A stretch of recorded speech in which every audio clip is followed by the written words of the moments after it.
Insyaallah ya udahlah, kita mulai aja. Ya. Bismillahirrahmanirrahim.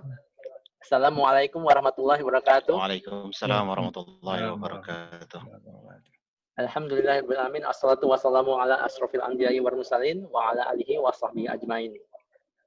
Ya ayyuhalladzina amanu ittaqullaha haqqa tuqatih wa la tamutunna illa wa antum muslimun. Pertama-tama marilah kita panjatkan puji dan puja syukur kita atas kehadiran Allah Subhanahu wa taala yang telah begitu banyak memberikan nikmat kepada kita semua selaku hambanya. Selawat dan salam semoga tercurahkan kepada Nabi Muhammad sallallahu alaihi wasallam beserta keluarga dan sahabatnya. Ibu-ibu dan bapak-bapak sekalian yang insya Allah dirahmati Allah, insya Allah pengajian kali ini bertemakan Nuzulul Quran dan akan diberikan oleh Ustadz Ari Aldiansah.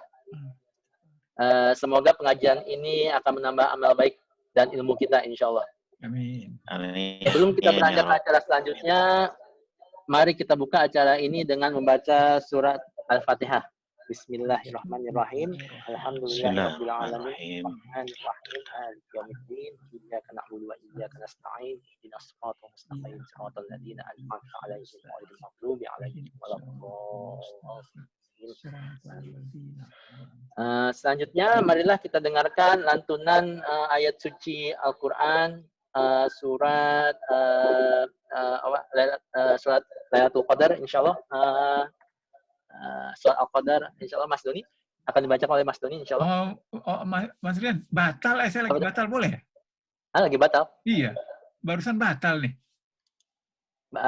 Apa tapi kan? Hafal tapi batal ya. Coba Mas Norel itu. Mas Norel. Saya juga wudunya habis batal tadi nggak bisa. Mas Prima. Itu. Saya juga lagi belum ambil wudhu. Wah kacau nih semuanya. Pada hafal kan? Sama nggak baca dari mushaf oke insyaallah. Ya kan? Saya ngerangkap nih. Kalau ngerangkap beseknya 3. Iyalah. Di kampung kan gitu. Betul Pak Ustaz, betul. Yang baca doa dia, yang ceramah dia, yang mimpin sholat dia ya 3 beseknya. 3 beseknya. Siap Mas Doni ya, besok 3 ya Mas Doni ya. Sekalian nanti pas ngirim dari Ustaz Wawan. Iya, jangan lupa Pak Ustaz nanti minta alamatnya dah, insyaallah. Dikirim besek 3 nih. Bilangin gorengnya jangan terlalu gosong. Gitu.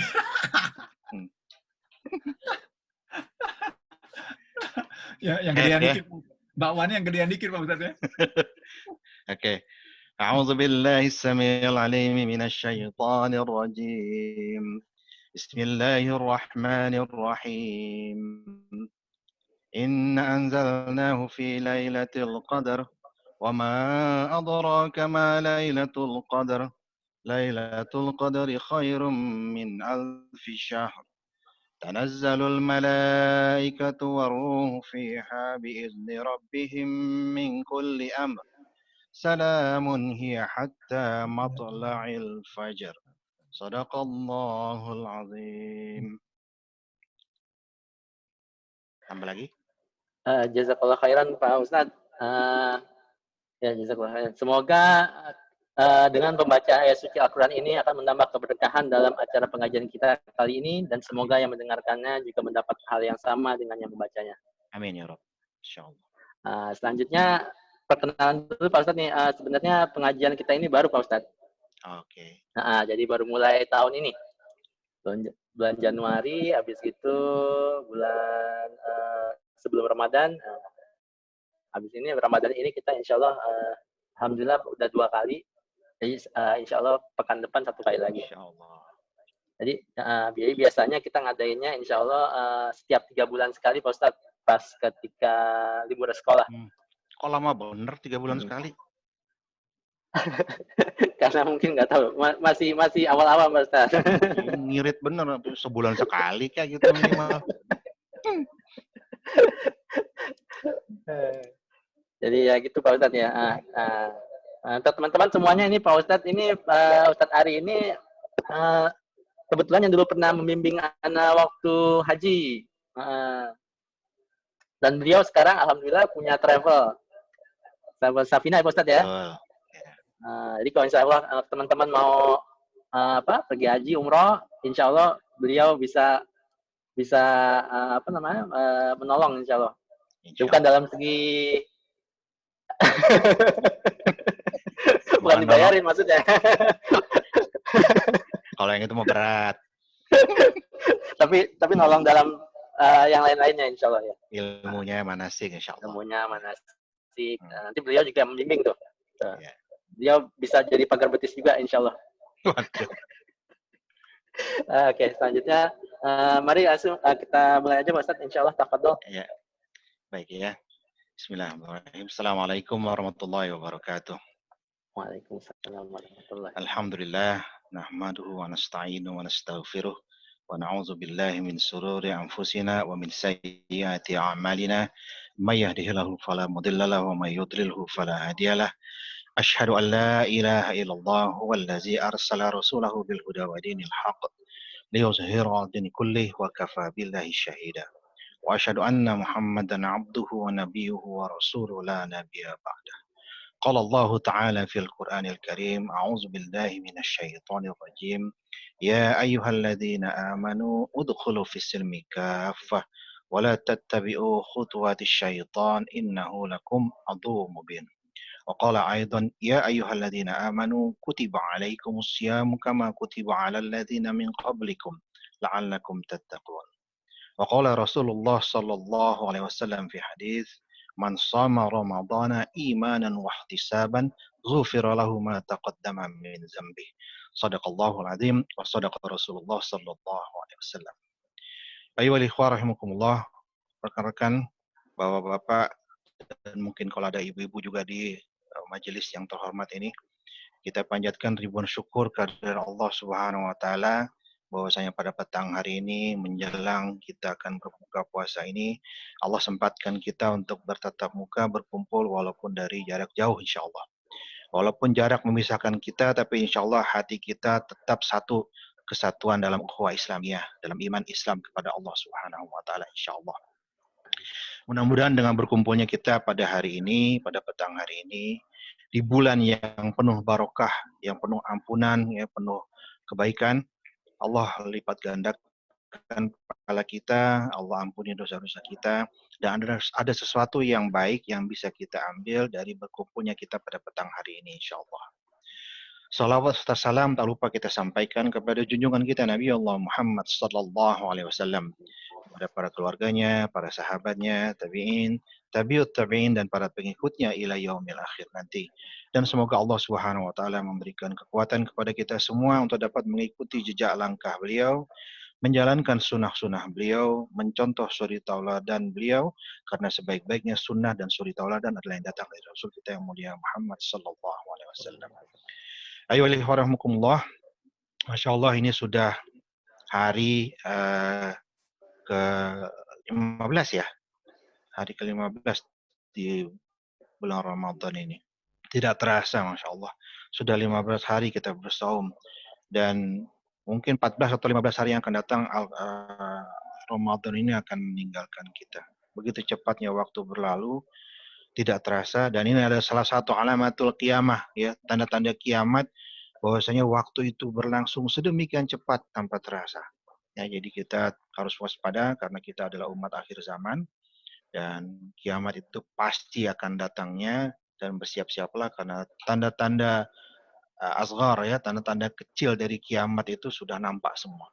Kita tinggal menunggu tanda-tanda besarnya. Baik, wa fillah rahmukumullah. Saya akan perkenalkan diri saya terlebih dahulu. Nama saya Ari Aldrianzah. Saya tinggal di kota Sydney sejak tahun 2000. Sebelumnya saya kuliah di New South Wales Uni di jurusan Urban Design. Latar belakang saya arsitektur. Jadi kerja saya sehari-hari saat ini memang udah sekitar 5 tahun lalu saya work from home, ya, kerja di rumah. Jadi kalau sekarang dihimbau untuk work from home, ya udah nggak kaget lagi. Gitu. Saya bekerja untuk membuat gambar, ya tukang gambar lah saya nih, tukang gambar bangunan begitu. Ya. Nah, saya dikaruniai 5 orang anak dari 1 orang istri, dan alhamdulillah mereka sudah besar-besar sekarang. Tinggal yang nomor 4 dan nomor 5 yang masih di high school. Ya, saya berdoa kepada Allah Subhanahu wa taala dan juga mohon doa dari antum semua agar keluarga kami bisa selamat dalam meniti kehidupan di atas muka bumi ini dan berakhir dengan husnul khatimah insyaallah. Amin ya rabbal alamin. Baik, ayuhal ikhwah rahimakumullah. Tema kita pada hari ini bertepatan dengan turunnya Al-Quran yang biasa disebut dengan nuzulul Quran, ya, nazala yanzilu, inzil, ya, kata dasarnya dari nuzul atau diturunkannya Al-Quran. Ya. Baik, mari kita mulai sama-sama dengan baca basmalah. Bismillahirrahmanirrahim. Di sini saya sampaikan satu ayat dari surat Al-Baqarah ayat 185 yang mungkin Anda semua sudah paham, sudah pernah membacanya. Bismillahirrahmanirrahim. Syahrul Ramadan alladzi unzila fihi al-Qur'an hudan lin-nasi wa bayyinatin minal huda wal furqan. Bulan Ramadan, syahrul Ramadan, bulan Ramadan alladzi unzila fihi al-Qur'an. Bulan ini di dalamnya diturunkan Al-Qur'an. Hudan lin-nas, dan dia berfungsi sebagai petunjuk bagi manusia. Wa bayyinatin minal huda, dan penjelasan mengenai petunjuk itu. Wal furqan, ya, dan pembeda antara yang hak dan yang batil. Ya, jadi bulan Ramadan itu adalah bulan di mana diturunkannya Al-Quran. Seluruh ulama sepakat, ya, seluruh ulama sepakat. Jadi bulan Al-Quran itu diturunkan di bulan Ramadan, di bulan suci Ramadan. Nanti saya akan sampaikan, kita akan bahas bagaimana turunnya dan kapan turunnya secara detail, ya, insya Allah. Nah, sekarang kita membahas definisi Al-Quran terlebih dahulu. Apa yang dimaksud dengan Al-Quran? Secara bahasa, ya, dia bermakna bacaan. Ya, ini ada ayat dari suratul Al-Qiyamah. A'udzubillahi minasyaitonirrajim. Inna 'alaina jam'ahu wa Qur'ana. Ya, fa idza qara'nahu fattabi' Qur'ana.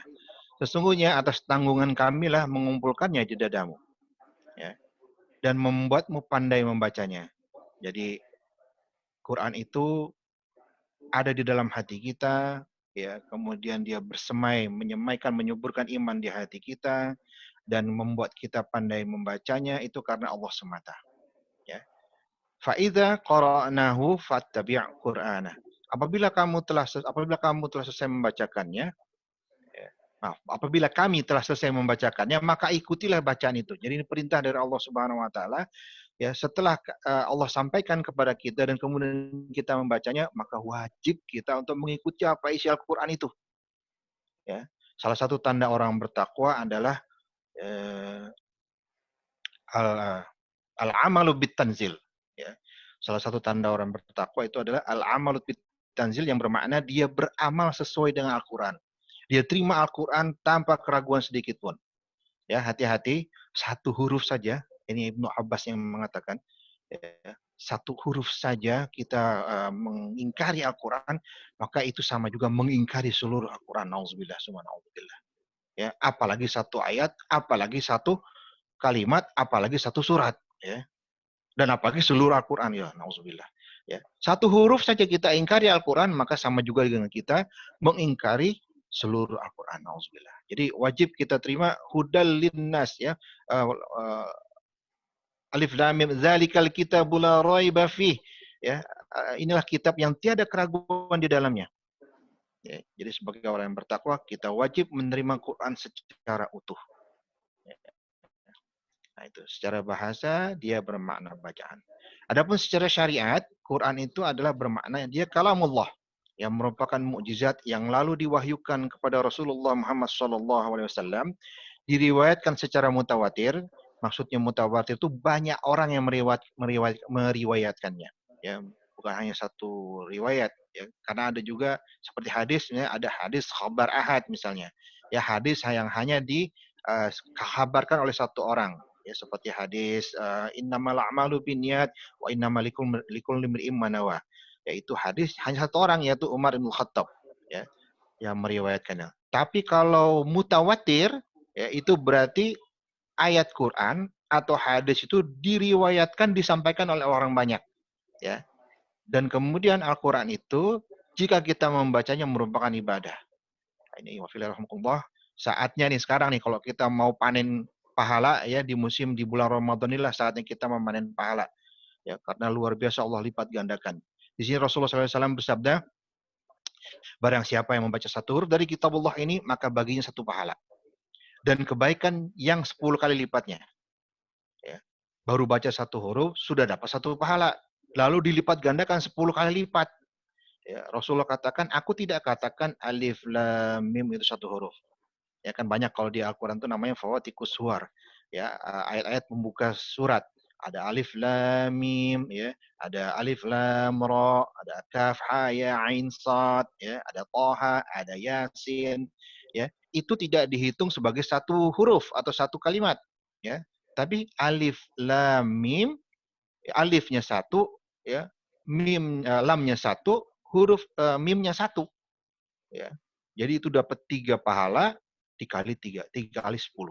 Dan kalau kita membacanya di bulan Ramadan ini, Masya Allah. Ya, kalkulator model canggih apapun nggak bisa ngitungnya itu. Susah.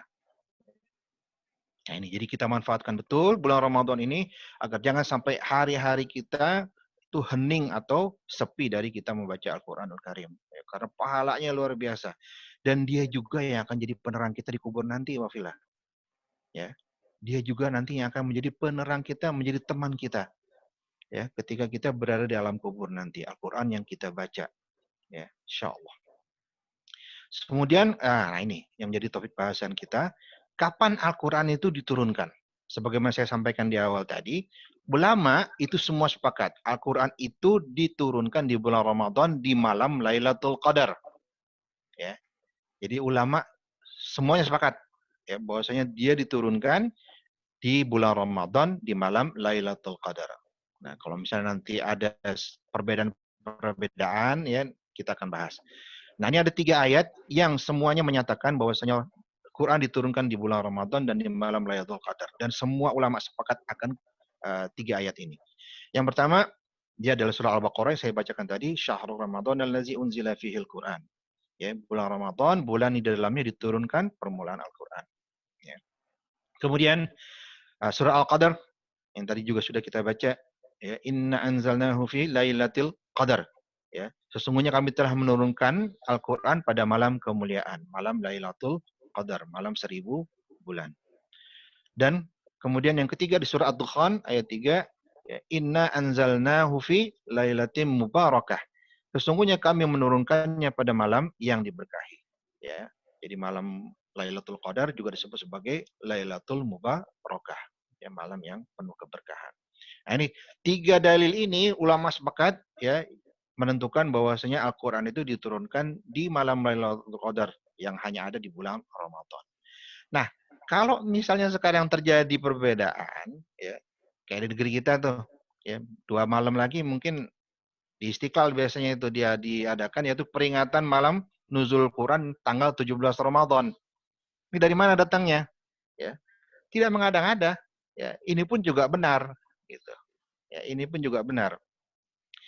Karena nanti saya akan menjelaskan, ya, bagaimana timbul perbedaan ini, ya.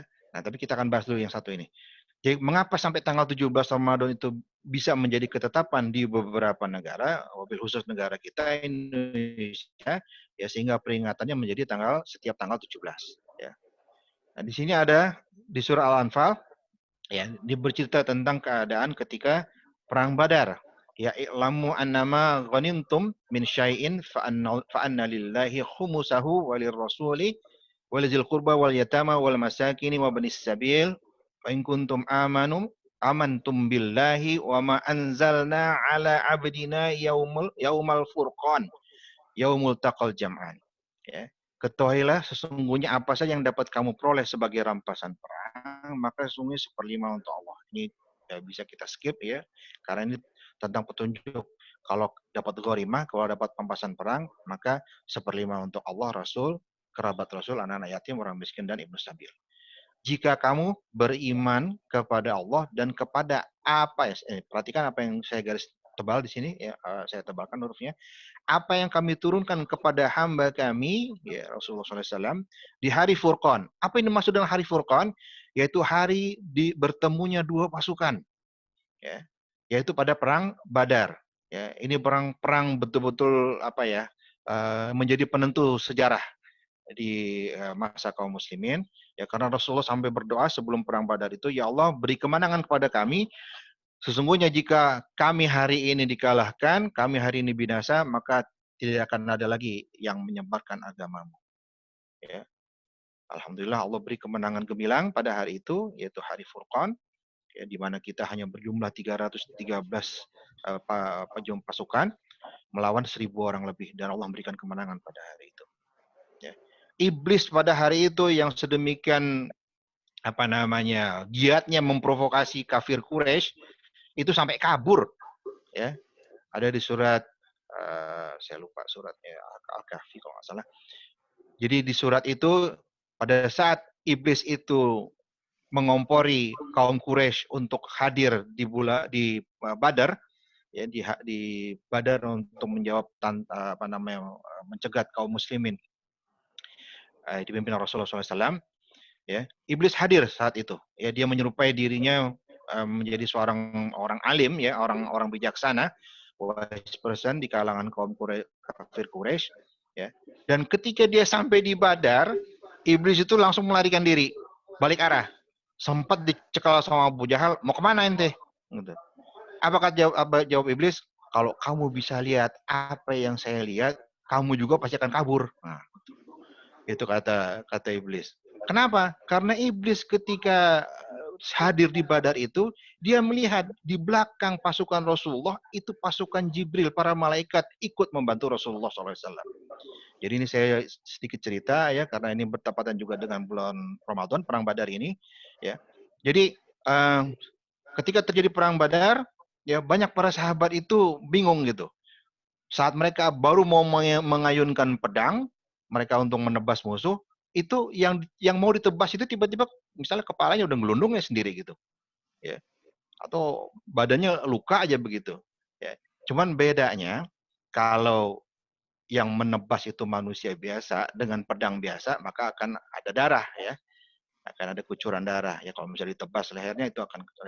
Tapi kalau ditebas oleh pedang malaikat, maka tidak ada kucuran darah. Kenapa? Karena malaikat terbuat dari cahaya, maka perangkat perangnya pun itu terbuat dari cahaya, ya.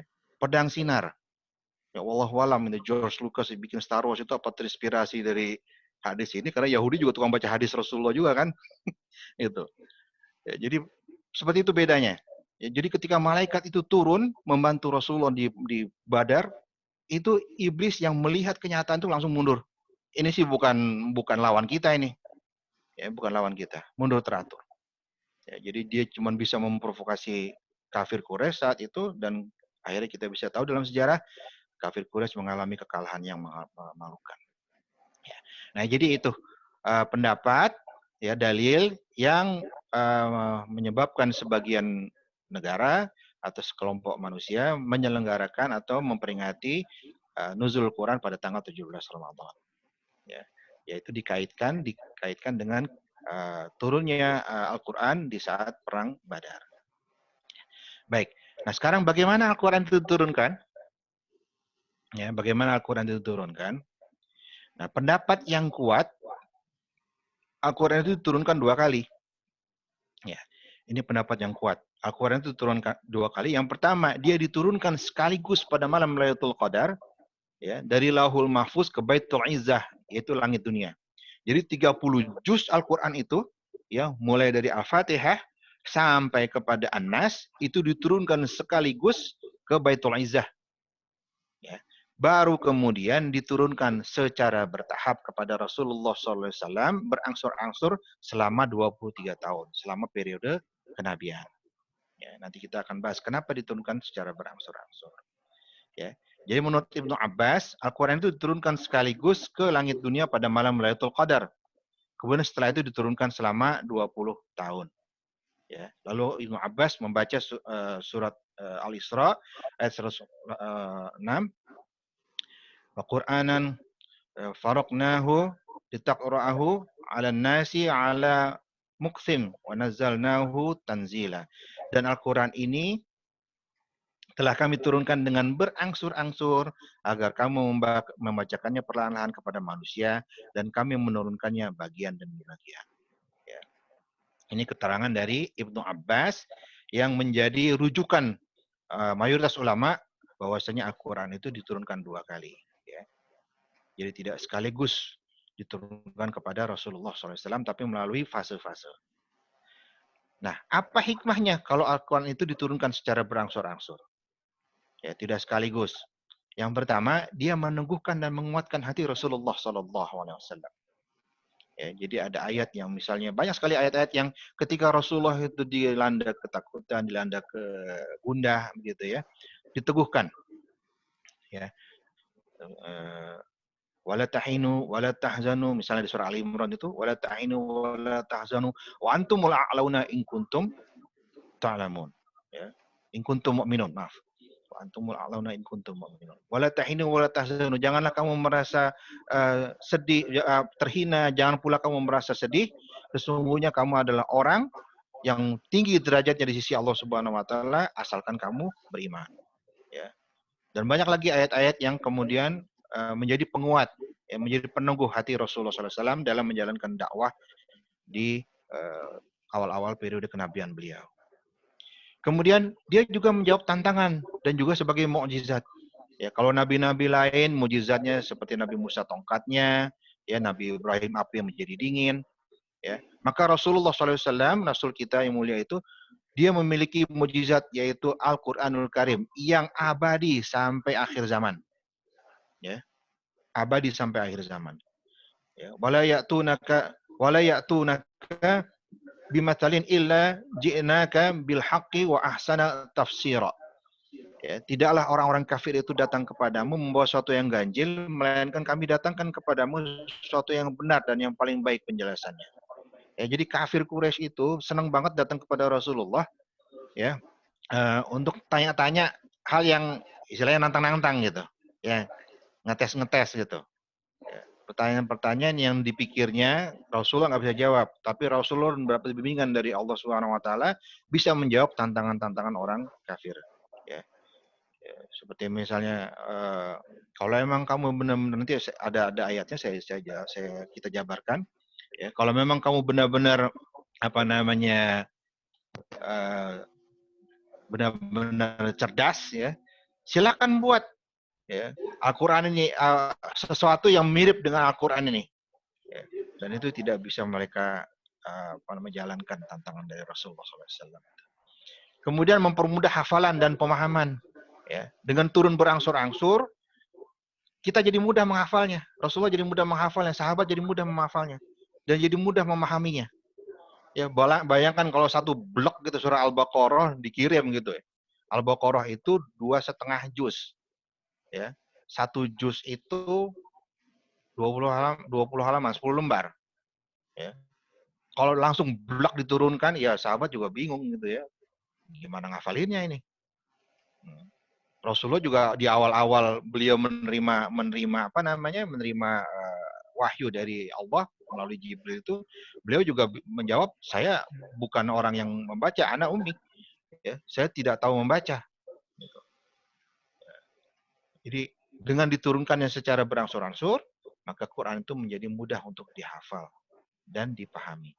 Ya, ketahuilah ifafilahumullah, satu-satunya kitab suci yang bisa dihafal oleh umatnya itu hanya, ya, Bible, ya, itu banyak yang walaupun sudah setingkat doktor profesor dari sekolah ilmu teologi Christianity itu, yang mereka nggak bisa menghafal karena terlampau banyak versinya.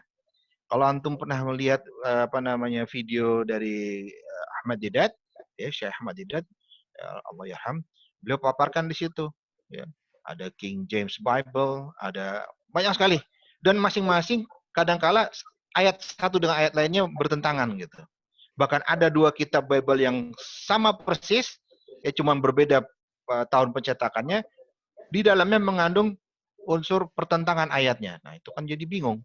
Ya, gimana kita mau menghafal kalau saling bertentangan seperti itu? Nah, kemudian kesesuaian dengan peristiwa dan penahapan dalam penetapan hukum. Ya, jadi kalau misalnya ada sahabat bertanya, misalnya tentang hukum waris, ya, tentang hukum mengadopsi anak dan bagaimana, Rasulullah kemudian meminta waktu, ya, agar diturunkan Al-Quran, ya, diturunkan wahyu sehingga bisa menjawab pertanyaan dari para sahabat tersebut. Selanjutnya sebagai bukti konkret bahwa Al-Quran diturunkan oleh Allah Subhanahu wa Ta'ala. Ya, bukti ini karena apa namanya?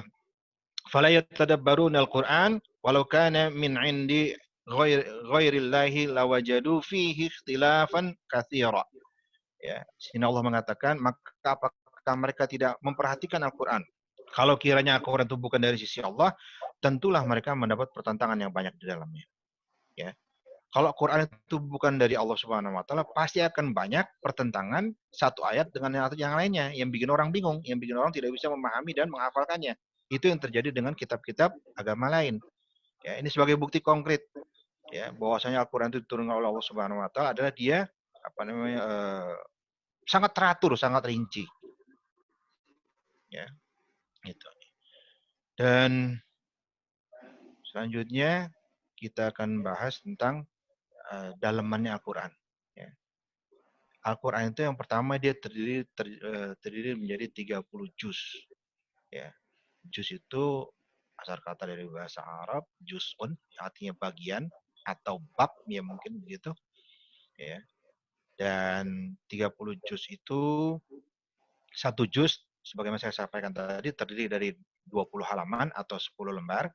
Jadi sebenarnya kalau kita mau menghatamkan Al-Quran itu mudah. Ya, mudah. Kalau misalnya satu juz itu 10 lembar, ya, maka bisa kita bagi menjadi 5 bagian.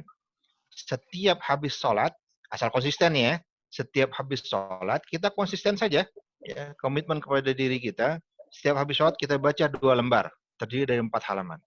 Ya, subuh 4 halaman, zuhur 4 halaman, ya, sampai isya 4 halaman. Maka satu hari itu sudah 1 juz kita. Sekali lagi itu konsisten. Ya. 4 halaman itu nggak sampai 15 menit kok, nggak sampai 10 menit. Karena kalau buat saya pribadi, 1 juz itu saya membaca 45 menit. Ya, jadi kalau 45 menit dibagi 5, ya kira-kira 9 sampai 10 menit. Ya, nggak terlalu banyak makan waktu. Dibandingkan kita baca WhatsApp kan, WhatsApp itu berjam-jam, maka belean itu masih sanggup kita baca gitu ya.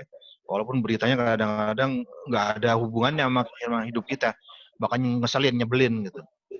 Ya.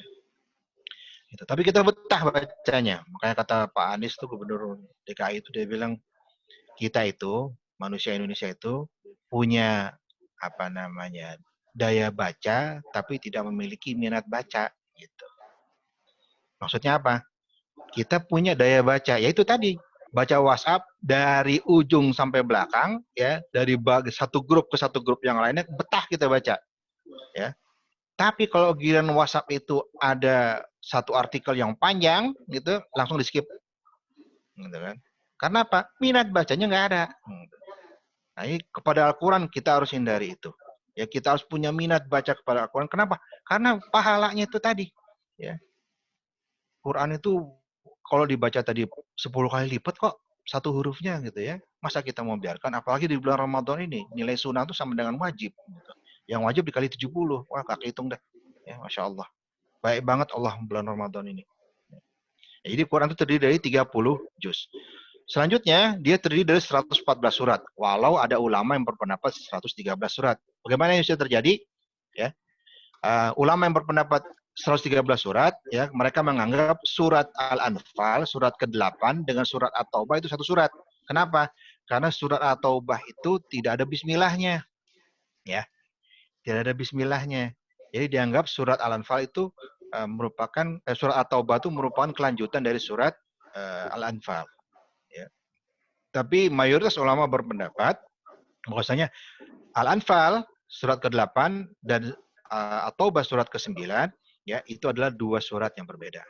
Lantas kenapa At-Taubah tidak ada bismillah?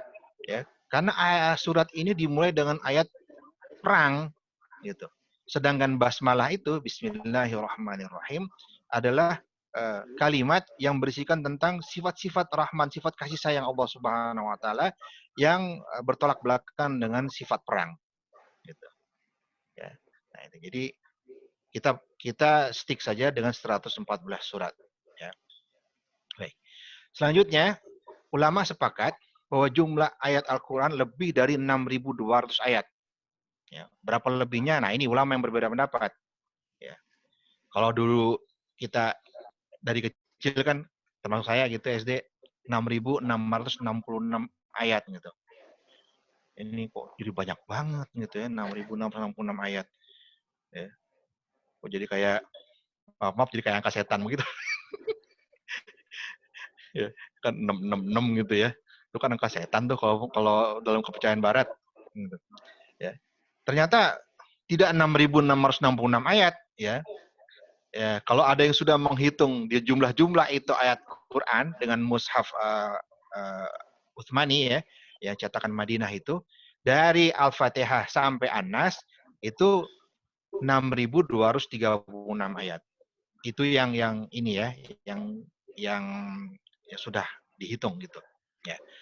Adapun perbedaan pendapat mengenai ayat ya, misalnya dari Imam An-Nafi ya, di sini dikatakan dia seorang ulama Madinah. Jumlah tepatnya katanya 6.217. Ya, sedangkan dari Imam Syaibah ya, juga ulama Madinah, dia bilang 6.214. Nah, lain lagi pendapat Abu Ja'far. Abu Ja'far katakan ya 6.210. Nah, kalau ahli tafsir Ibnu Katsir itu dia katakan 6.220 ayat.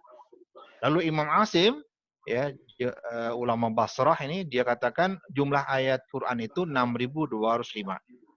Ulama Kufah itu Hamzah namanya, dia katakan 6.236. Ya. Dan kemudian Yahya bin Haris, ya, ulama dari Syria, dia bilang 6.226. Apa yang bikin perbedaan ini terjadi? Ya, ini tidak perlu kita tidak perlu kita perselisihkan, ya, karena ulama sepakat isi Al-Quran itu sama, baik huruf maupun kalimatnya. Cuman mereka berbeda pendapat berapa jumlah ayatnya disebabkan tanda wakaf atau tanda berhenti ayat. Nah, ini dia. Ya. Jadi ada sebagian ulama memandang fawatih aswar, pembuka-pembuka surat itu sebagai ayat. Ya, misalnya tadi alif lam mim itu dihitung sebagai satu ayat. Ya, Toha dihitung sebagai satu ayat. Ada ulama yang tidak memasukkan itu sebagai ayat. Ya, jadi disambung. Ya, alif lam mim dzarikal kitabul la raiba fi, ya itu satu ayat gitu. Ada seperti itu.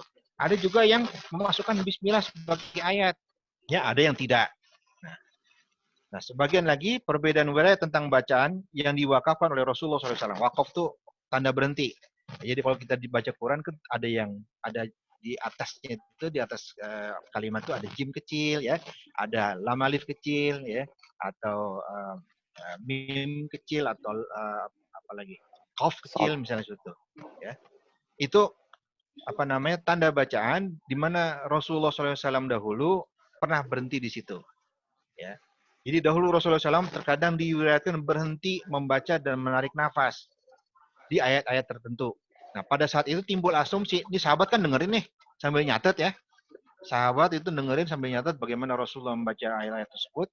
Lalu timbul asumsi pada sebagian sahabat bahwasanya ketika Nabi narik nafas itu, disitulah ayat itu berhenti dan habis. Ya. Sementara yang lain berpandangan bahwa Nabi SAW hanya sekedar berhenti menarik nafas dan tidak ada kaitannya dengan berhentinya satu ayat. Dan sayangnya pula Nabi SAW saat itu tidak menjelaskan kenapa beliau menarik nafas dan berhenti. Dan juga tidak dijelaskan apakah berhenti itu menunjukkan penggalan ayat atau hanya semata-mata menarik nafas karena ayatnya panjang. Jadi ulama tetap sepakat bahwa ayat Al-Quran itu sama, hanya saja jumlah ayatnya. Karena tadi perbedaan seperti menghitung apakah ini satu ayat, ya, satu ayat jadi dua atau dua ayat jadi satu, Bismillah masuk atau enggak, ya, ayat-ayat Fawatikus Suwar tadi masuk atau enggak, sampai terjadi perbedaan jumlahnya. Ya. Kita tidak perlu berselisih pendapat karena insya Allah itu semua benar, ya, yang 6.236 benar, yang 6.210 benar, ya. Yang penting adalah ayat-ayatnya sama. Nah, kalau ayatnya beda, seperti keyakinan orang Syiah, nah itu bermasalah. Karena orang Syiah berpendapat bahwasanya Quran yang ada pada kita itu adalah Quran yang tidak lengkap. Karena ada beberapa ayat, banyak ayat, terutama ayat mengenai Fatimah, putri Rasulullah, itu yang dibuang, kata mereka. Ini pendapat dari Khomeini, ya, dalam bukunya Kashful Asrar. Ya, dia bilang seperti itu. Nah, kalau seperti itu bermasalah sudah. Ya. Kenapa Syiah seperti itu? Karena pembukuan, ya, pembukuan Al-Quran ini dilakukan selesai di zaman Utsman ibn Khattab. Ya, dan kita tahu Syiah sangat-sangat benci kepada sahabat Rasulullah SAW, ya, sampai-sampai mereka mengkafirkan mereka. Dan jadi terutama kepada Utsman yang mengkodifikasi Al-Quran itu, yang membukukan, yang mengkitabkan Al-Quran itu dianggap penyeleweng. Karena ayat-ayat yang berisikan tentang Ahlul Bait itu dibuang. Ya, itu bermasalah. Ya. Jadi kalau menurut Syiah tuh ayat Quran itu sebenarnya ada 10.000. Repot juga, 10.000 tebalnya kayak apa itu? Ya. Juga saya pernah lihat agama apa itu yang dari India itu, dari Pakistan, dari Lahore. Sikh. Bukan Syekh, bukan.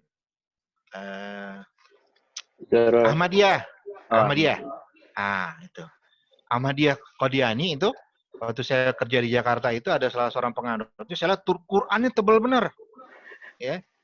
Kenapa? Karena di dalam Quran mereka itu ada 4 bahasa. Ya. Pertama bahasa Arab, kemudian bahasa Urdu, bahasa Inggris. Saya lupa satu lagi. 3 atau 4 gitu. Nah, masing-masing itu saling menjelaskan.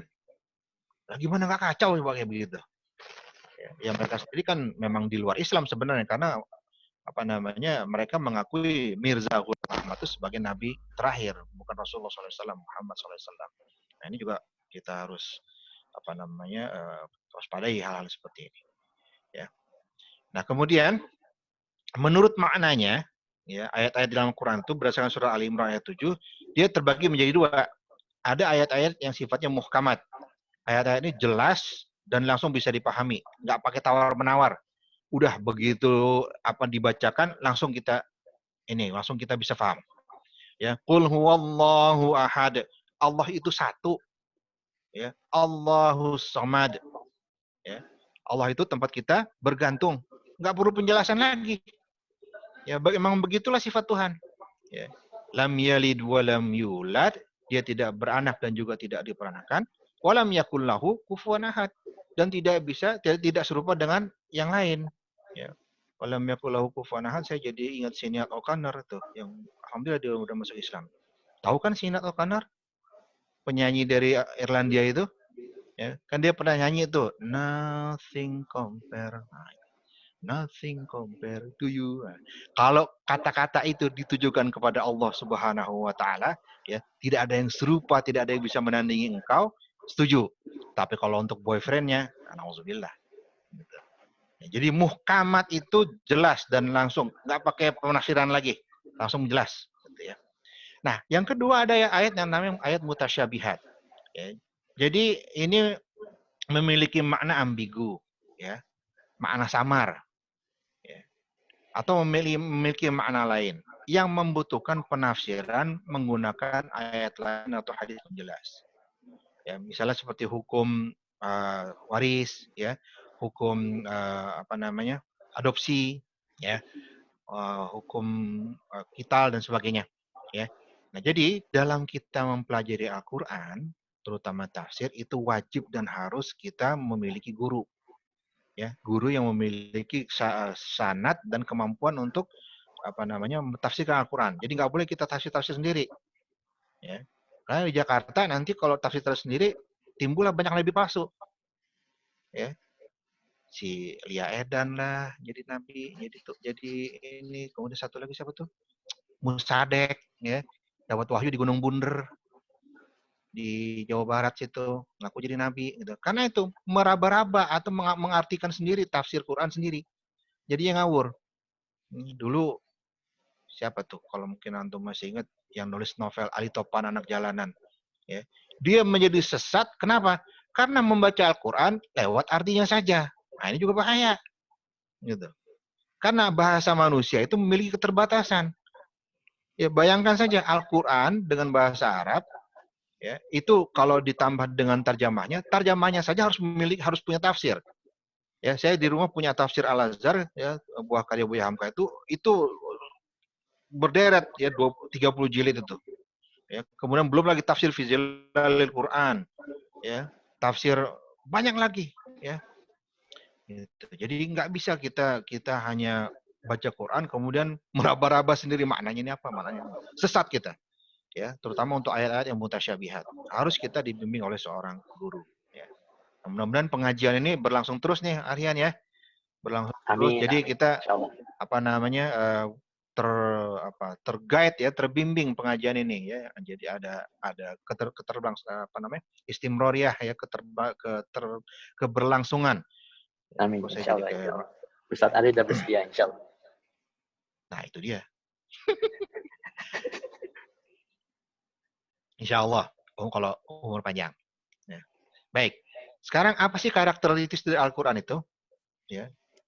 Apa karakter dari Al-Quran? Yang pertama, dia diturunkan bukan untuk menyusahkan manusia. Ya. A'udzubillahi minasyaitonirrajim. Ma anzalna 'alaikal Qur'ana litashqa.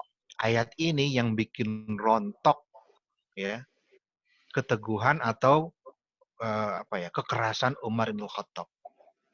Bayangkan, langsung ditawarkan, ya. Kami tidak menurunkan Al-Qur'an ini, ya, kepadamu agar kamu jadi susah. Jadi dia merupakan obat, merupakan jalan keluar, ya, menjadi pemudah hidup ini. Ya, jadi begitu Umar bin Khattab membaca ini, langsung rontok dia. Makin bikin dia penasaran. Di samping memang hidayah dari Allah Subhanahu wa taala dan doa dari Rasulullah SAW, ya. Doa Rasulullah itu kan, ya Allah berikanlah hidayah kepada dua Umar. Yang pertama Umar bin Hisham, ya, atau Abu Jahal. Yang kedua Umar ibn Khattab. Dan Allah berikan kepada Umar ibn Khattab, ya. Nah, itu jadi diturunkan bukan untuk menyusahkan manusia. Kita baca Al-Quran itu insya Allah dia syifa, dia obat. Ya, jadi kalau kita gundah, ya, kalau udah di lockdown sebulan enggak ada PT orang awak kan. Duit simpanan makin habis gitu, ya. Nah, bacalah Quran. Ya, insya Allah dia akan menjadi penyejuk, ya, penentram hati kita. Dia merupakan syifa. Ya, jadi kalau di Quran itu ulama mengatakan ada dua obat untuk orang beriman itu. Yang pertama Quranul Karim, kitabullah. Yang kedua al-asal, apa itu? Madu. Ya. Madu lebah, ya, bukan madu yang satu lagi yang dicari sama harian itu, bukan. Ntar yang lagi duduk di sofa di belakang tuh ntar lempar-lempar bantal lagi. Dua kata. Ya, Al-Quranul Karim, kalau kita membaca yang menjadi obat buat kita. Yang kedua al-asal, yaitu madu. Ya. Dan hampir, kalau saya mau bicara madu nih, ya, hampir seluruh obat paten di atas muka bumi ini pasti mengandung madu. Kenapa? Karena madu itu nggak bisa dibuat, dia harus diternakkan. Ya. Jadi kalau ada orang membuat artificial madu, ya, artificial honey, ya, madu buatan, sifat fisiknya terjadi tapi sifat kimianya enggak. Atau sebaliknya, sifat kimianya terjadi tapi sifat fisiknya enggak. Nah, itu dia. Ini saya dapat kuliah dari Allahyarham Bang Imad Abdurrahman, beliau mengatakan demikian. Jadi madu itu harus diternakkan, harus dari lebah, baru dia bisa diambil. Ya, jadi nggak bisa artificial. Nah, obat-obat seluruh dunia ini, obat paten, hampir seluruhnya menggunakan madu sebagai bahan dasar ini mereka, obat mereka. Ya, jadi dia Quran itu diturunkan untuk. Jadi saya harapkan, ya, setelah pengajian ini jangan sampai kita tinggalkan Quran, walaupun satu hari pun, ya, tidak kita tinggalkan Quran, walaupun hanya kita membaca setengah halaman. Please, demi Allah. Ya, kalau mau hidup kita tentram, mau hidup kita nyaman, ya, mau kita dijauhkan dari kesusahan hidup di dunia, bacalah Quran, insya Allah. Itu himbauan saya. Yang kedua, ya fillah, dia bacaan yang mulia dan terpelihara. Ya. Kalau kitab-kitab lain itu sudah dirusak. Ya. Bible misalnya, setelah Paulus pura-pura insaf gitu, ya. Dia kan sebenarnya ikut dengan pasukan Romawi itu ngejar-ngejar Nabi Isa. Ya. walaupun dapat yang palsunya si Yudas, ya kemudian dihukum salib itu karena Nabi bisa naik ke atas langit. Ya, kemudian setelah itu karena dia takut akan persekusi dari orang Yahudi, dia balik ke Baitul Maqdis, kemudian insaf. Ya, pura-pura insaf, kemudian dia mengumpulkan ayat-ayat Quran, ayat-ayat Bible, ayat-ayat Injil, ya. Tapi banyak yang sudah rusak. Ya, banyak yang dirusak yang kemudian ditulis berdasarkan pemahaman dari Paulus. Makanya kalau kita baca Bible itu atau Injil itu banyak sekali kontradiksi antara satu ayat dan yang lainnya. Yang belum lagi kalau masalah bahasa, ya. Seorang pendeta dari pada Eropa itu mengatakan, kalau kamu mau tahu kitab paling porno di atas muka bumi itu ya kitab Injil. Ya, karena terang-terangan itu dia mengatakan sesuatu hal yang nggak layak lah untuk diucapkan gitu. Itu ada dalam Bible. Nah, jadi kalau Al-Quran sendiri dia adalah bacaan yang mulia dan terpelihara. Ya, inna nahnu nazzalna dzikra wa inna lahu lahafizun. Ini stempel garansi dari Allah Subhanahu wa taala. Sesungguhnya kamilah yang menurunkan Al-Quran dan sesungguhnya kami benar-benar memeliharanya. Ya, kalau antum sempat jalan-jalan ke Taman Mini, ya ada di Museum Baitul Quran itu, di atasnya gede banget nih kaligrafi dari ayat ini. Ya. Sesungguhnya, nahnu kami nazalna kami menurunkan az-zikr. Jadi nama Quran, nama lain dari Quran itu adalah az-zikr, pengingat. Ya. Kamilah yang menurunkan. Jadi bukan makhluk lain, bukan pihak lain. Ya. Allah lah yang menurunkan Al-Quran ini. Distempel lagi, wa inna lahu lahafizun. Digaranti lagi. Dan sesungguhnya kamilah juga yang akan benar-benar memeliharanya. Jadi wa filarhamukumullah, ya nama Al-Quran itu, ya betapapun orang berusaha memalsukannya, ketahuan. Ya, nggak usah itu. Naruh satu titik aja misalnya di bawah. Dari ba misalnya taruh satu jadi ya gitu. Atau nun taruh di atas jadi satu tak gitu. Ya, itu ketahuan. Ya, itu baru satu huruf. Apalagi satu ayat. Ya. Apalagi satu surat. Makanya kalau ada yang kemarin kalau sempat viral itu di medsos, ada Quran palsu katanya karena menyisipkan 4 surat. Waduh, hebat banget itu. Dan kalau ada yang percaya, blow on bener gitu. Ya. Karena ketahuan betul ininya kalau itu ayat artifisial, ayat buatan. Ya. Jadi ada kisah ketika Musailimah Al-Kadzab, nabi palsu di zaman Abu Bakar itu, ya ketemu dengan sahabat Rasulullah Amr bin As. Dan kita tahu Amr bin As-nya orang yang cerdas ya. Dia menjadi gubernur Mesir.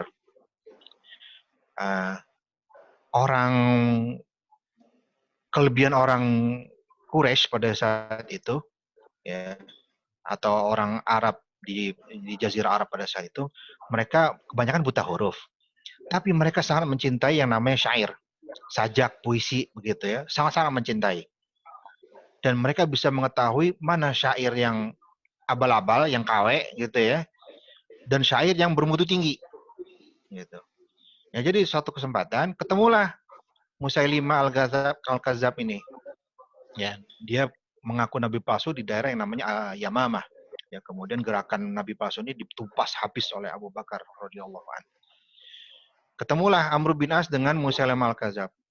Ya, kata Amr, saya dengar kamu ngaku jadi nabi ya? Iya. Coba dong, saya mau dengar ayat yang diturunkan kepada Allah kepada kamu. Kemudian dibacalah ayat oleh si Musailimah ini. Baru beberapa kata gitu. Pokoknya kalau sempat dengar penggalannya itu kita ketawa aja. Jadi ada ayat yang ingin menyamakan dengan surat Al-Fil, kan kita tahu alam taro kaifa fa'ala rabbuka bi ashabil fil ya, itu.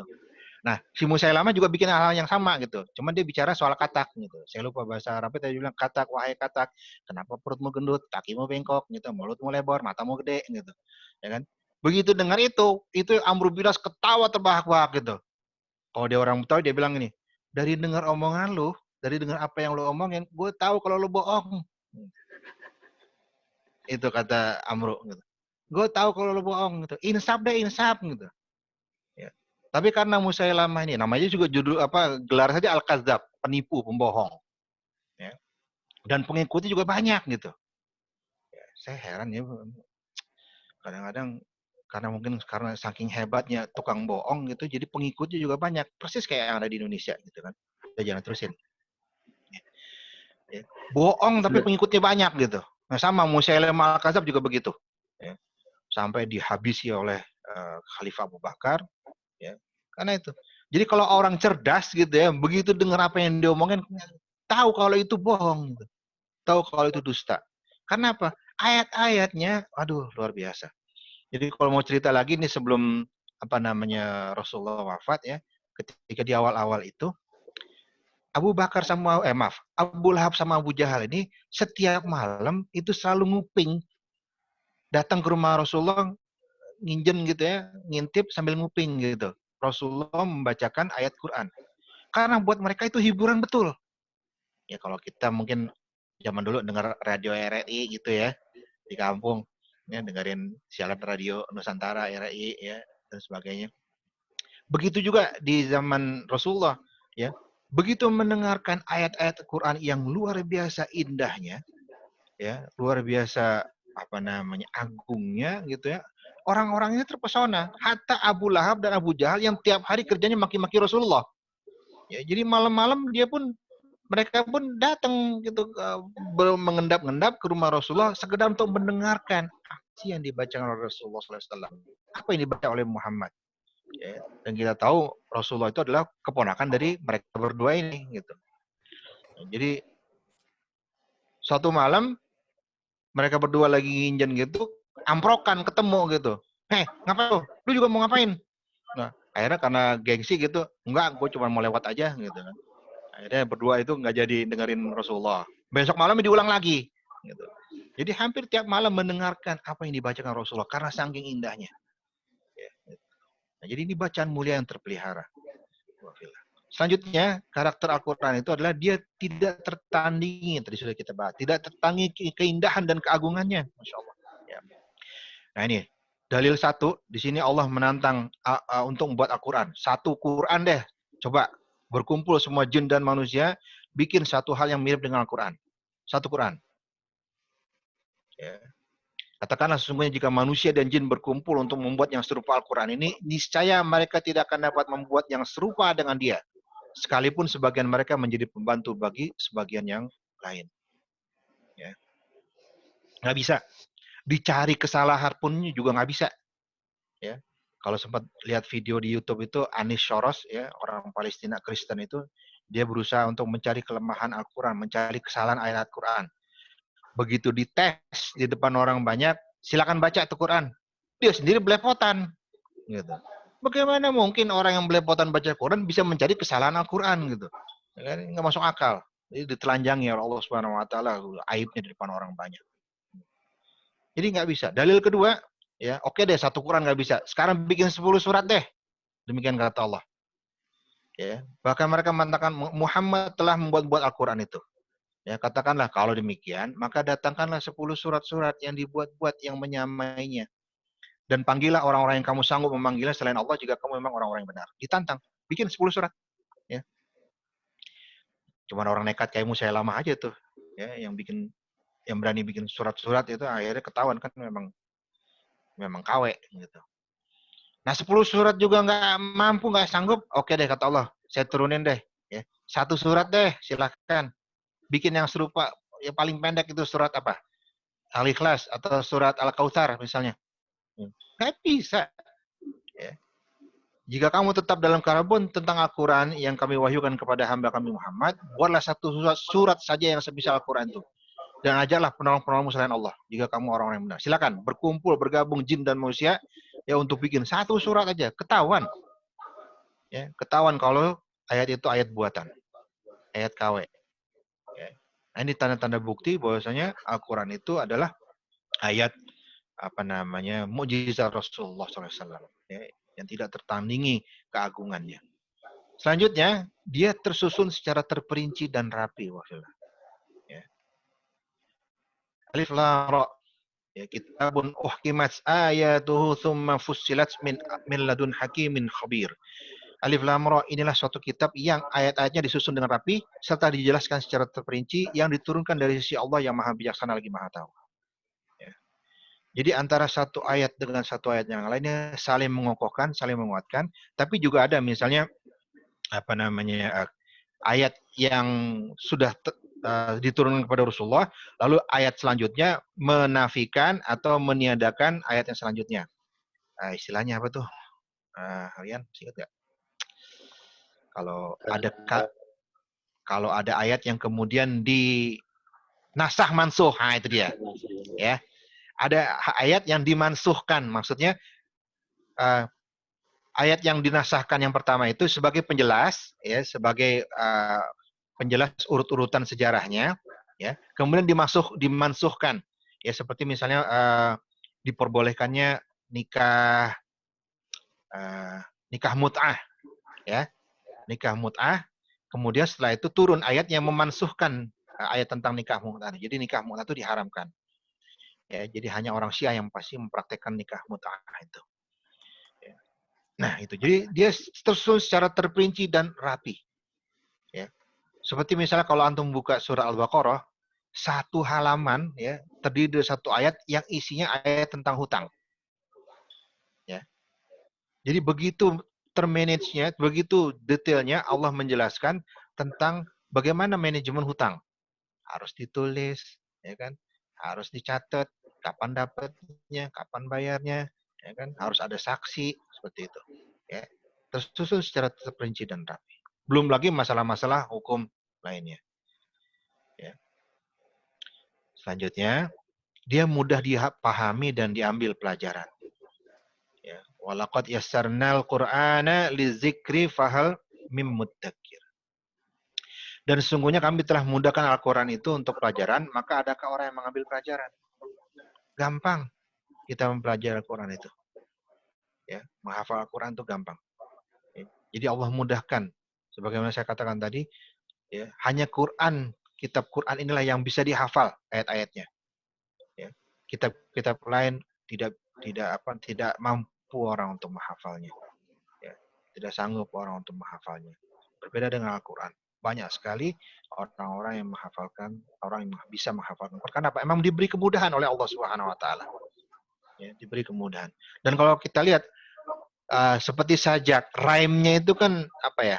Rhyme itu apa ya istilahnya? Lagunya itu memang luar biasa gitu. Ya. Qul a'udzu birabbin nas, malikin nas, ilahin nas, min syarril waswasil khannas. Belakang itu nas gitu. Ya. Itu memudahkan orang untuk mengingat dan menghafalnya. Ya, jadi gampang.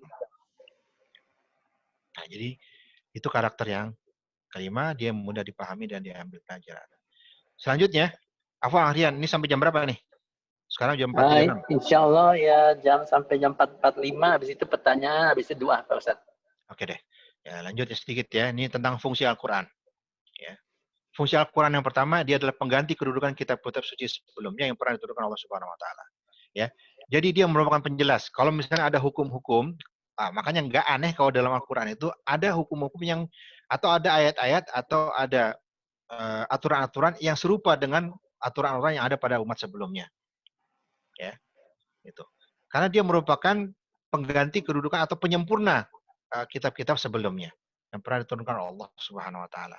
Ya. Adapun kitab yang sebelum-sebelumnya yang wajib kita pahami, yang wajib kita imani itu adalah Taurat, Zabur, Injil. Ya, 3 kitab itu sudah obsolete. Ya, kita wajib mengimaninya ya sebagaimana Al-Quran, tapi tidak wajib mengamalkannya. Ya, kita wajib mengimani eksistensinya, keberadaan bahwa dia pernah diturunkan kepada para nabi. Ya, 3 kitab sebelum Al-Quranul Karim. Adapun mengenai Al-Quran, kita wajib mengimaninya dan wajib mengamalkan isinya. Ya, tidak boleh setengah-setengah. Ya. Nah, di sini Allah katakan surah Al-Maidah, wa anzalna ilaikal kitaba bil haqq musaddiqan lima baina yadayhi minal kitabi wa muhaiminan alaih. Dan kami telah turunkan kepadamu Al-Quran dengan membawa kebenaran, membenarkan apa yang sebelumnya, yaitu kitab-kitab yang diturunkan sebelumnya, dan batu ujian terhadap kitab-kitab yang lain itu. Ya. Jadi misalnya masalah hukum zina, sama. Baik Taurat, Injil, ya itu sama. Tetap diharamkan zina itu. Ya. Nah, kemudian misalnya minum khamar, sama. Ya. Cuman karena terjadi penyelewengan dalam pemahaman sebelumnya, akhirnya hal-hal yang diharamkan malah dihalalkan. Nah, itu yang pertama, pengganti kedudukan kitab sebelumnya. Fungsi Al-Quran yang kedua, dia merupakan tuntunan serta hukum menjalankan kehidupan. Ya. Zalikal kitabul la raiba fihi hudal lil muttaqin. Dia merupakan kitab yang tidak ada keraguan di dalamnya, ya, merupakan petunjuk bagi orang-orang yang bertakwa. Ya. Kalau kita tidak baca Quran, insya Allah kita akan menjadi orang yang tersesat, orang yang sesat. Ya. Karena Quran itu adalah guidance, Quran itu adalah petunjuk. Ya, seperti kita mau jalan ke Canberra, ya, kita perlu peta, dan peta itu sebagaimana Al-Quranul Karim, peta kehidupan yang harus kita baca, yang harus kita pahami, yaitu Al-Quranul Karim. Ya. Hadza basairul linnasi wa huda wa rahmatul liqaumi yuqinun. Al-Quran itu adalah pedoman bagi manusia, petunjuk dan rahmat bagi kaum yang meyakini. Di surah Al-Jasiyah. Ya. Itu yang kedua, fungsi dari Al-Quran. Fungsi yang ketiga, dia menjelaskan masalah-masalah yang pernah diperselisihkan umat terdahulu. Ya. Sesungguhnya pada kisah-kisah mereka itu terdapat pelajaran bagi orang-orang yang mempunyai akal. Ya, Al-Quran itu bukanlah cerita yang dibuat-buat, akan tapi membenarkan kitab-kitab yang sebelumnya dan menjelaskan segala sesuatu dan rahmat bagi kaum yang beriman. Ya. Jadi kalau misalnya di umat terdahulu, di zamannya Nabi Musa, Nabi Isa, ya, itu ada perselisihan tertentu tentang masalah tertentu, maka Al-Quran kemudian menjelaskannya. Ya, itu fungsi Al-Quran yang ketiga. Selanjutnya, dia sebagai mukjizat Rasulullah SAW. Ya. Dan jika kamu tetap dalam keraguan tentang Al-Quran yang kami wahyukan kepada hamba kami Muhammad, buatlah satu surat saja yang semisal Al-Quran itu, dan ajalah penolong-penolongmu selain Allah jika kamu orang-orang yang benar. Ya. Ini tadi tantangan Allah kepada orang-orang yang meragukan Al-Quran. Silakan buat Al-Quran. Ya. Buat tandingannya kalau kamu bisa. Ya, karena dia merupakan mukjizat, tidak ada satu makhluk pun, satu manusia pun di muka bumi ini yang bisa membuat atau membuat sesuatu yang mirip dengan Al-Quran. Tidak bisa. Ya. Nah, sekarang kita perhatikan apa akhlak terpuji terhadap Al-Quran dan bagaimana akhlak yang tercela terhadap Al-Quran. Ya. Yang pertama, akhlak terpuji adalah selanjutnya kita membaca ta'awuz sebelum kita membaca Al-Quranul Karim. Ya, jadi mulailah kita membaca Al-Quran itu dengan ta'awuz, mohon perlindungan kepada Allah Subhanahu wa taala dari syaitan. Ya, auzubillahi minasyaitonir rajim. Fa iza qara'tal Qur'ana fasta'iz billahi minasyaitonir rajim. Ya. Kemudian membaca Al-Quran secara tartil, perlahan-lahan. Ya. Auzid alaihi warattilil Qur'ana tartila. Jangan keburu-buru, ya, perlahan-lahan, tartil. Ya. Kemudian lapang dada ketika kita menerima Al-Quran. Ya. Di surat apa itu? Surat Al-A'raf ayat 2. Ya. Kitabun unzila ilaika fala yakun fi sadrika harajum minhu litunzira bihi wa zikra lil mu'minin. Ini adalah sebuah kitab yang diturunkan kepadamu, maka janganlah ada kesempitan dalam dadamu karenanya, supaya kamu memberi peringatan dengan kitab itu kepada orang kafir dan menjadi pelajaran bagi orang-orang yang beriman. Lapang dada ketika kita baca Quran. Ya. Kemudian mendengarkan baik-baik pembacaan Al-Quran. Ya, wa iza quri'al Quran fastami'u lahu wa ansitu la'allakum turhamun. Ya, kalau kita mendengarkan bacaan Quran, ya, kalau kita ada mendengar orang membaca Quran, maka diam, dengarkan baik-baik dan duduklah. Ya. Ya, perhatikan baik-baik apa yang dibaca. Demikian perintah Allah kepada kita. Dan kemudian akhlak terpuji lainnya adalah ketika kita mendengarkan bacaan Quran itu menjadi bergetar hati kita. Ya, bertambah iman kita. Innamal mu'minuna alladzina idza dzukirallahu wajilat qulubuhum wa idza tuliyat 'alaihim ayatuhu zadatsum imanan wa 'ala rabbihim yatawakkalun. Ya, sesungguhnya orang-orang yang beriman itu apabila mereka disebut nama Allah, gemetar hati mereka. Dan apabila dibacakan ayat-ayatnya, bertambahlah iman mereka karenanya. Nah, ini kita harus tes diri kita nih. Ya, kalau kita mendengar panggilan atau nama Allah disebut, sudahkah hati kita bergetar? Ya, karena rasa takut, rasa khauf, dan rasa penuh harapan kepada Dia. Dan ketika dibacakan Al-Quran, sudahkah bertambah iman kita? Nah, ini tes ya bagi keimanan kita. Kemudian apa saja akhlak tercela terhadap Al-Quran? Yang pertama, menyombongkan diri dan berpaling. Ya, di sini surat Al-Luqman ayat 7 Allah katakan, dan apabila dibacakan kepada ayat kami, dia berpaling dengan menyombongkan diri seolah-olah dia belum mendengarnya. Ya, ini orang-orang kafir. Seakan-akan ada sumbat di kedua telinganya, maka beri kabar gembiralah dia dengan azab yang pedih. Alhamdulillah. Jadi orang sombong terhadap Al-Quran, orang mengingkari Al-Quran, ujung-ujungnya adalah azab yang pedih. Kemudian menertawakan peringatan Al-Quran ini, ya. Maka apakah kamu merasa heran terhadap pemberitaan ini dan kamu menertawakan dan tidak menangis? Wa tadhakuna wa la tabkun, ya. Sedang kamu melengahkannya, wa antum samidun, ya. Fasjudu lillahi wa'budu. Maka bersujudlah kepada Allah dan sembahlah Dia. Ya. Jadi ketika datang berita-berita dari Al-Quran, ya, jangan sekali-sekali kita menertawakannya. Kemudian di surat Muhammad ayat 47, ya, tidak memperhatikan Quran itu mengakhlakkan tercela. Afala yatadabbaruna al-Quran am ala qulubin aqfaluha. Maka apakah mereka tidak memperhatikan Al-Quran atau hati mereka menjadi terkunci? Nauzubillah min zalik, ya. Itu akhlak tercela terhadap Al-Quran. Nah, ini saya skip saja ya karena ini panjang masih pembahasan kita. Ya, ini keunggulan Al-Quran, kemudian ya, secara ilmiah ada videonya ya, mungkin nanti di lain waktu bisa kita putar bersama videonya. Ya, ada 2 video di sini yang menjelaskan tentang keunggulan Al-Quran. Ya, pembuktian bahwasanya Al-Quran itu apa yang ditulis dalam Al-Quran ternyata terbukti secara sains, secara ilmiah di dunia ini. Ya. Baik. Selanjutnya ya, kita skip saja tentang pada saat yang akan datang kita panjang sehabis tanya jawab ya mungkin. Nah, coba diingat-ingat, dicatat ini ya. A'udzubillahi minasyaitonirrajim. Bismillahirrahmanirrahim. Rabbana atina min ladunka rahmatan wa hayyi' lana min amrina rasyada. Ya, ini bacaan atau doa yang dilantunkan oleh para ashabul kahfi ketika mereka bersembunyi di gua al-kahfi. Wahai Tuhan kami, berikanlah rahmat kepada kami dari sisimu dan sempurnakanlah bagi kami petunjuk yang lurus dalam urusan kami ini.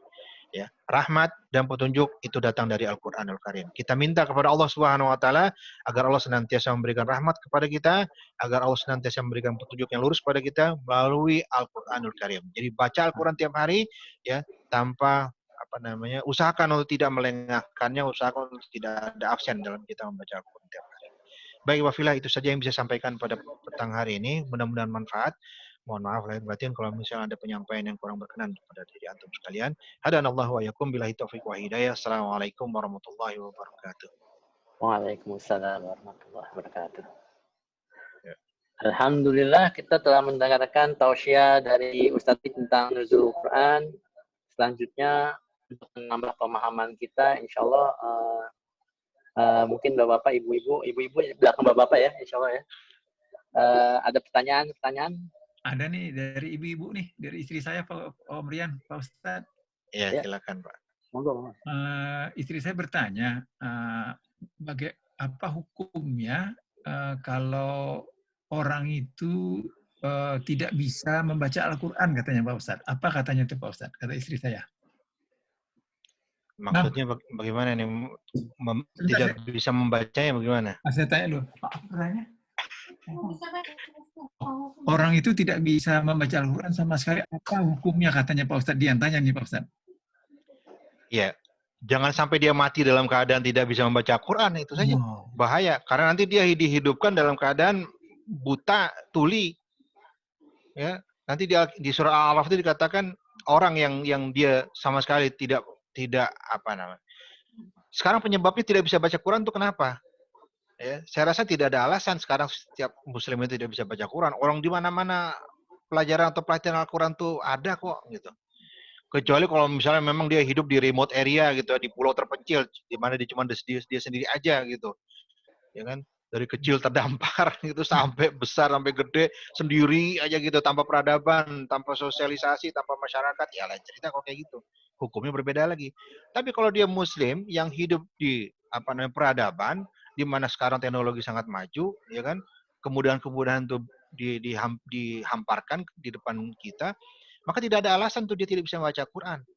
Ya kan? Metode membaca Al-Quran aja banyak benar itu. Ada metode Iqra, ya, ada metode macam-macam lah, ya kan, yang mulai mengenalkan ayat, huruf Al-Quran satu demi satu, kemudian dirangkai-rangkai, itu. Jadi nggak ada alasan orang tidak bisa membaca Al-Quran itu. Kalau misalnya ya seperti dulu nenek saya itu dia hafal ayat Quran, tapi kalau disuruh membaca tersendat-sendat, ya, tersendat-sendat. Maka saya sebagai cucunya saat itu saya ngajarkan, gitu. Nah, kewajiban kita untuk kalau misalnya ada di sekitar kita, terutama keluarga kita yang tidak atau belum tahu membaca Quran, kewajiban kita untuk mengajarkannya. Ya. Masya Allah, karena nauzubillah min dzalik ya, kalau sampai orang itu wafat dalam keadaan tidak tahu, tidak pernah atau tidak bisa membaca Al-Quran, maka dia nanti akan dibangunkan dengan keadaan buta dan tuli. Nauzubillah ya akhir nanti. Saran saya ya jadi sampaikan tidak alasan bagi seseorang itu untuk tidak membaca Al-Quran, tidak bisa membaca Al-Quran di era yang serba modern seperti ini. Ya. Insya Allah. Itu Pak Doni mudah-mudahan bisa jawab. Ya, Alhamdulillah Pak Ustadz, istri saya gurunya anak saya. Masya Allah, itu apalagi, ya kan? Itu kan ngikuti pesan Rasulullah, al-ummu madrasah. Ya, ibu itu adalah sekolah buat anak-anaknya. Makanya untuk yang masih bujang, nanti sampaikan kalau misalnya anak-anak kita mau menikah, jangan cari istri yang belon. Gitu. Ya, cari istri yang pinter. Gitu. Karena istri itu nanti dia yang akan menjadi person utama dan pertama untuk mendidik anak-anaknya. Kan Rasulullah bilang begitu, al-ummu madrasah. Al-ummu madrasatun. Ya. Ibu itu adalah sekolah bagi anak-anaknya. Betul ada bapak, ya kan? Tapi yang paling sering ketemu di rumah ibunda. Ya kan? Gitu. Makanya seorang ibu dia harus punya backup knowledge yang kuat, ya, punya bekal ilmu pengetahuan yang kuat, just in case ketika ditanya oleh anak-anaknya dia bisa menjawab dengan baik. Ya. Tapi itu saja, bapak itu juga tulang punggung karena begini di zaman Rasulullah kalau ada anak tembeng, ada anak bandel, yang dipanggil bukan emaknya, bapaknya yang dipanggil. Ditanya sama Rasulullah, tuh anak lu kenapa badung banget tuh? Kasih makan apaan? Gitu misalnya. Jadi bukan emaknya. Ya. Tapi kalau misalnya pendidikan secara general, secara umum, ya, maka biasanya itu ibu yang lebih punya peran. Ya. Walaupun bapak mentang-mentang ada hadis kayak gini langsung wah, udah serahin aja emaknya dah. Kita ngopi-ngopi sambil nonton. Salah kayak begitu. Ya, nanti di akhirat juga ditanyain, ya kan? Ada seorang anak di salah satu riwayat itu mau dimasukkan ke neraka gitu. Kenapa kamu bisa neraka? Kenapa kamu bisa masuk neraka? Kata malaikat, tuh babe gue nggak ngajarin. Nah, kalau gitu panggil babenya, bareng-bareng nyemplung bareng lo. Gitu. Repot kok kayak gitu kan? Nggak bisa ngeles lagi udah kayak begitu. Ya. Gitu. Jadi sebelum hal itu terjadi, maka kita selesaikan urusan kita di dunia ini, insya Allah. Jadi selamat Pak Doni kalau ibunya sudah menjadi, kalau istrinya sudah menjadi guru buat anaknya, itu sudah menunaikan sunnah Rasulullah SAW. Ya, kita kehilangan Mas Doni, Ustaz. Ya. Kenapa? Mas Doni drop. Aduh, diulang lagi dong nih. Mas Norel tadi katanya mau nanya nih. Oh iya nih Pak Ustadz, tadi kan bilang apa? Sekarang kan sudah banyak aplikasi-aplikasi Al-Quran. Betul. Pertama saya mau nanya, kalau kita membaca Al-Quran dari aplikasi itu mesti ambil wudhu dulu nggak ya? Yang kedua, kalau misalnya sama nggak sih pahalanya kalau kita mendengarkan dari app itu aja, sama kalau kita baca sendiri Al-Qurannya? Sama nggak sih pahala mendengar dan pahala membaca gitu? Oke. Ya, baik. Jadi ada ayat Quran itu, saya lupa, janganlah engkau menyentuhnya kecuali orang-orang yang mutatahhirin. La yamassuhu illal mutahharah. Ya. Janganlah kalian menyentuhnya kecuali orang-orang yang bersih. Gitu. Itu untuk kitab spesial. Ya. Adapun untuk apps ya berbeda karena itu bukan kitab kan. Ya, bukan kitab. Jadi kita bisa membaca, bisa memegang apps itu tanpa kita berada dalam keadaan wudu. Tapi sunnah muakkadnya ini dia. Ya, sunnah yang sangat-sangat dianjurkan Rasulullah, ya. Baik kita membaca melalui kitab atau melalui gadget, ya, itu dalam keadaan kita berwudu sebagai adab, salah satu adab membaca Al-Qur'an. Ya. Supaya mudah masuk makna-makna atau kita mudah memahami Al-Quran, salah satu triknya, caranya adalah kita dalam keadaan berwudu. Nah itu. Ya. salah satunya itu. Kemudian yang kedua tadi apa? Pahala kalau kita pahalanya. sama Jelas. Tidak. Ya. Mendengarnya saja mendapatkan pahala. Tadi kan ada ayatnya kan. Wa iza quriyal Qur'an fastami'u lahu wa ansitu. Perintah Allah Subhanahu wa taala. Jika dibacakan Quran, maka dengarkanlah dengan baik. La'allakum turhamun, dan semoga engkau menjadi orang-orang yang dirahmati Allah Subhanahu wa taala. Mendengarkannya mendapat pahala, apalagi membacanya. Waduh, tambah gede banget itu. Ya kan? Tambah besar lagi pahalanya. Dan membacanya di bulan Ramadan lagi. Waduh. Nggak kebayang deh tuh. Jadi lebih besar kalau membaca ya Pak Ustadz daripada yang mendengar. Jelas. Gitu. Okay. Jelas, ya. Ya. Tapi kalau misalnya memang lagi drop gitu ya. Ya, dengerin aja. Ayat Al-Quran insya Allah berpahala. Tapi jelas, yang membacanya jauh lebih besar pahalanya. Demikian. Karena gini ya, membaca itu memerlukan effort kan, perlu usaha. Ya enggak? Saya merasakan betul kalau di luar bulan Ramadan tuh baca Quran tuh, wah, jinnya banyak bener ya. Ada aja gitu. Jin kepala hitam, jin kepala merah gitu ya, yang ngalangin kita mau baca Quran. Tapi ya, Ramadan ini enteng aja tuh. Ya kan? Habis subuh 1 juz gitu kan. Habis subuh musim lockdown kayak gini gitu. Sehari bisa 3-4 juz gitu. Enteng aja coba. Sorry tadi follow up question Pak Ustadz. Jadi kalau misalnya istri sedang datang bulan, kalau membaca Al-Quran di bulan Ramadan pakai app gitu nggak apa-apa gitu Pak Ustadz? Nggak apa-apa. Adapun kalau dia mau pakai kitab, ya usahakan tidak menyentuh langsung kitabnya. Oh, oke. Ya, jadi pakai sarung tangan atau pakai tisu gitu ya, silakan. Karena Aisyah pun melakukan hal yang sama. Dalam keadaan beliau haid, ya, beliau tetap membaca Quran. Tapi kalau misalnya ambil contoh istri saya gitu ya, beliau lebih senang ketika dalam keadaan haid itu murojaah bacaan. Jadi mengevaluasi hafalan Qurannya. Ya, jadi tidak membaca dari kitab tapi mengevaluasi hafalan Qurannya. Beliau lebih senang itu. Adapun kalau misalnya membaca Quran diperbolehkan asal tidak menyentuh kitabnya. Ya, tapi kalau memakai gadget silahkan. Ya, karena gadget itu bukan kitab. Ya, sama juga ada pertanyaan, kalau misalnya di gadget kita ada Quran, terus dibawa ke WC boleh nggak? Ya boleh. Asal jangan dibaca di WC, itu aja. Apalagi dengerin Quran di WC, kebangetan itu. Ya kan? Nah, terus kok itu kan tapi ada Qurannya di dalam. Ya sama juga Bapak, saya bilang. Bapak kan di otak Bapak ada memori bacaan Quran Bapak. Ya kan? Masa kalau masuk WC otaknya ditinggal di luar? Kan nggak bisa gitu. Sama juga dengan gadget itu.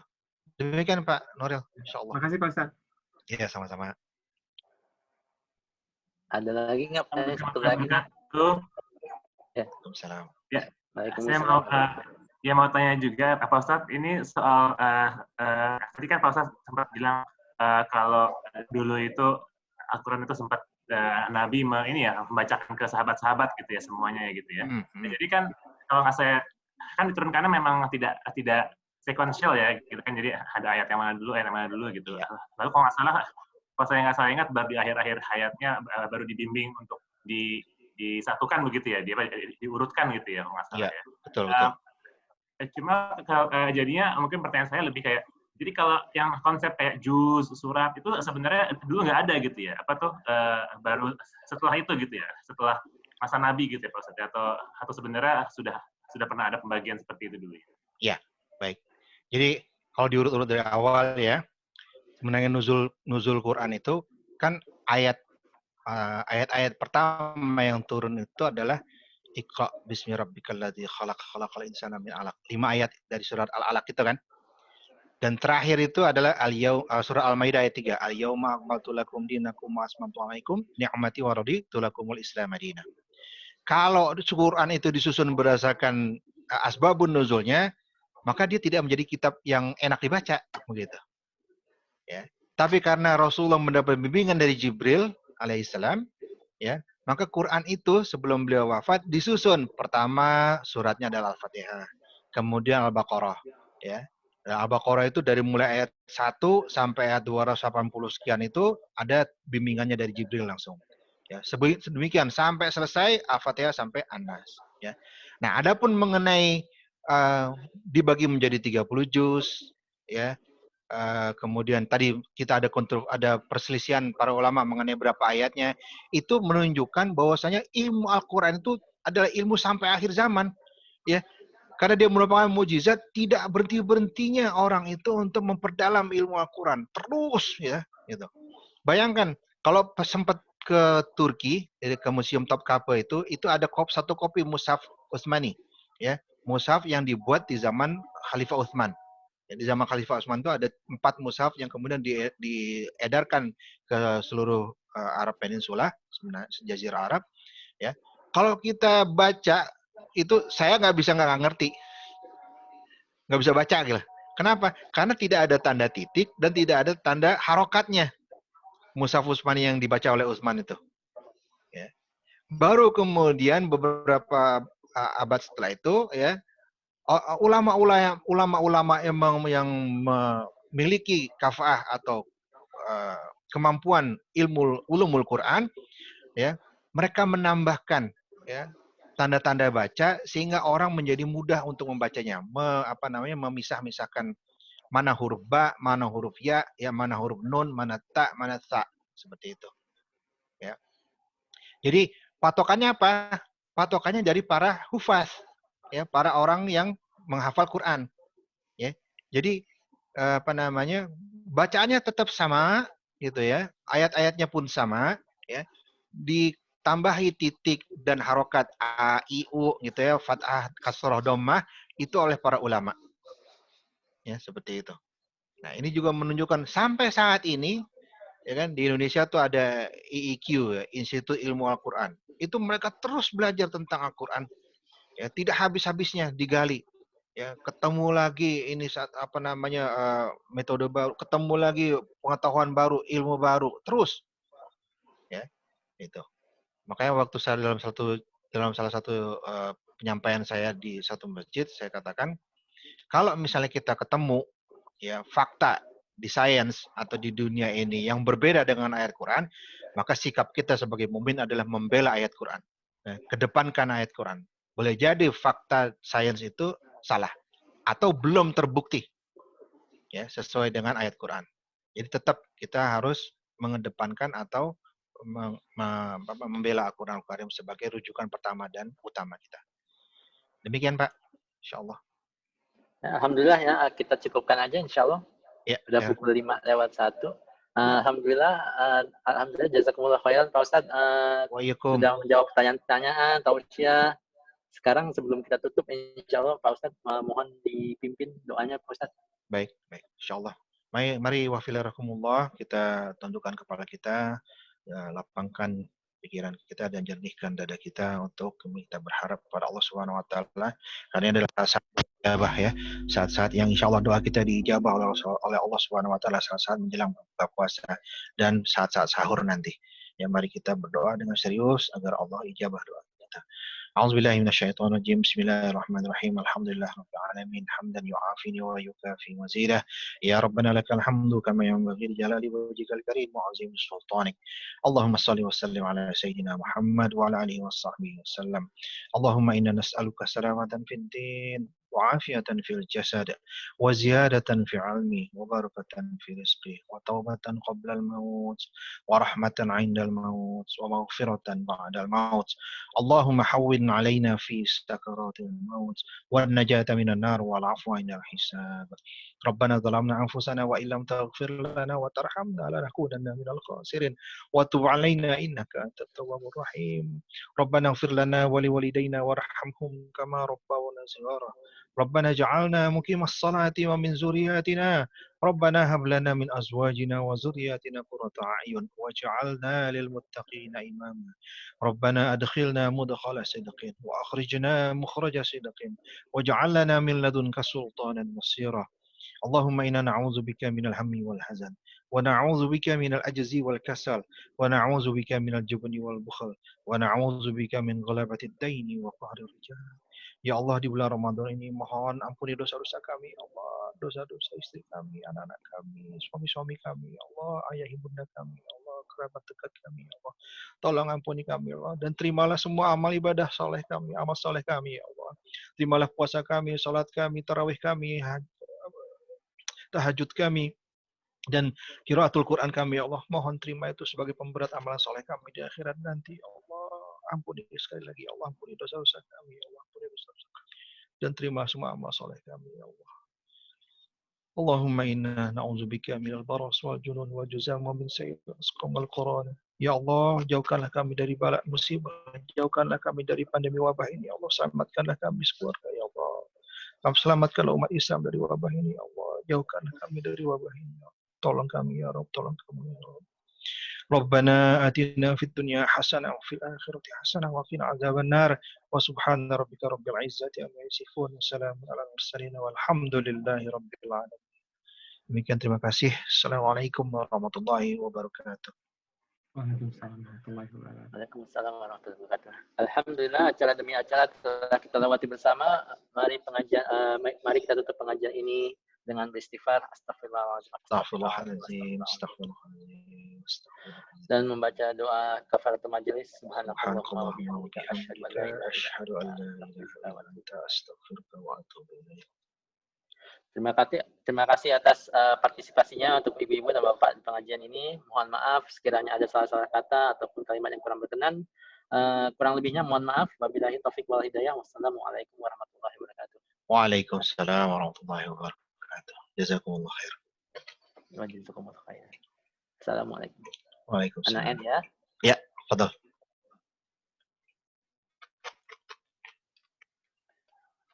Oh, enggak ada.